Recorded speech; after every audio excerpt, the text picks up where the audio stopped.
Finally दोस्तों खेसारी लाल यादव का बोलबम सॉन्ग न्यू आ चुका है।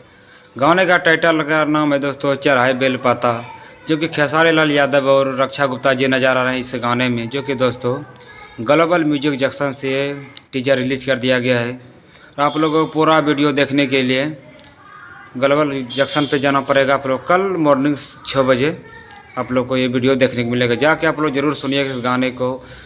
ये गाना दोस्तों काफ़ी बवाल होने वाला है चढ़ाई बेलपाता से। अभी देखिए यूट्यूब एकदम छा गया है टीजर। तो आप लोग वीडियो को इतना शेयर कीजिए ताकि गाना वायरल हो सके। चढ़ाई बेलपाता पूरा एकदम सर्चिंग में जाना चाहिए। तो ये हमको पता है 1 घंटे के अंदर में ये गाना ट्रेंडिंग में जाएगा, क्योंकि ये गाना बवाल आ चुका है। और आपको तो पता होगा खेसारी लाल यादव का एग्रीमेंट ख़त्म हो चुका है और उसी चैनल पे अब लगातार गाना आते जाएंगे। एक गाना आया है, दूसरा भी गाना आ चुका है चढ़ाई बेलपाता से। ये बोलबम सॉन्ग काफ़ी हिट होने वाला है दोस्तों। अगर आप लोग चैनल पे पहली बार आए तो चैनल को सब्सक्राइब जरूर कीजिएगा। ऐसा ही अपडेट आप लोग को इस चैनल पे देखने को मिलता है। चलिए दोस्तों फिर मिलते हैं अगले वीडियो में। अभी के लिए बाय।